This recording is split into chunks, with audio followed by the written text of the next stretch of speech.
মালদ্বীপে পর্যটনে ইতিবাচক বার্তা। 1 বছরে 20 লাখ পর্যটক। পর্যটকের সংখ্যায় প্রায় প্রতিদিনই নতুন রেকর্ড সৃষ্টি করছে মালদ্বীপ। নানা প্রতিবন্ধকতার মাঝেও পর্যটকরা ইতিবাচক সাড়া দেওয়ায় স্বস্তি ফিরেছে দ্বীপ দেশে।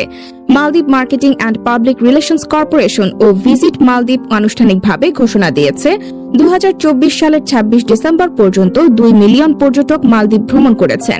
20 লাখতম পর্যটক হলেন অ্যাস্ট্রিড ডিরনেগার। তিনি একজন অস্ট্রেলিয়ান নাগরিক। বৃহস্পতিবার 26 ডিসেম্বর সকালে পরিবার সহ মালদ্বীপে পৌঁছেছেন তিনি। এটি মালদ্বীপে তার তৃতীয় সফর। তিনি এখানে তার পরিবারের সাথে রাফেলস মালদ্বীপ মেরাধুতে রিসোর্টে ছুটি কাটাতে এসেছেন। এই মাইলফলকটি মালদ্বীপের পর্যটন খাতের ক্রমাগত সাফল্যকে ইঙ্গিত করে। চলতি বছরের ফেব্রুয়ারিতে মালদ্বীপ একদিনে সবচেয়ে বেশি আগমনের রেকর্ড ভেঙেছে 10,214 জন। এমএমপিআরসি এর সিইও ও এমডি ইব্রাহিম শিউরি বলেছেন, 2024 সালে আমাদের 2 মিলিয়নতম পর্যটককে স্বাগত জানানো জাতির জন্য একটি গর্বের। এটি সমগ্র পর্যটন শিল্পের কঠোর পরিশ্রম। এই মাইলফলকটি আমাদের স্টেক হোল্ডারদের এবং সামগ্রিকভাবে শিল্পের সহযোগিতামূলক রিসোর্টের ফল।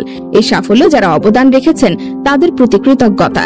তিনি আরো বলেন, আজারবাইজান, জর্জিয়া এবং বাংলাদেশের মতো বিভিন্ন দেশ থেকে পর্যটক আসায় মালদ্বীপের পর্যটন শিল্প উল্লেখযোগ্যভাবে প্রসারিত হয়েছে। খেলাধুলা, চলচ্চিত্র, চিকিৎসা, পর্যটন এবং আরো অনেক কিছুর মতো নতুন বিভাগে পা রাখার জন্য এমএমপিআরসি কিছু উদ্যোগ শুরু করেছে। ভিজিট মালদ্বীপ ও ডাটা 2024 সম্মেলন পরিচালনা করেছে, যা দক্ষিণ পূর্ব এশিয়া অঞ্চলে অনুষ্ঠিত সবচেয়ে বড়, যেখানে সারা বিশ্বের শিল্প নেতা ও ডাটা বিশেষজ্ঞদের লাইন আপ উপস্থাপন করা হয়েছে।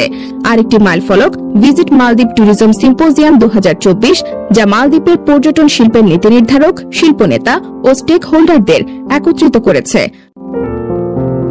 মাহমুদুল মালদ্বীপ,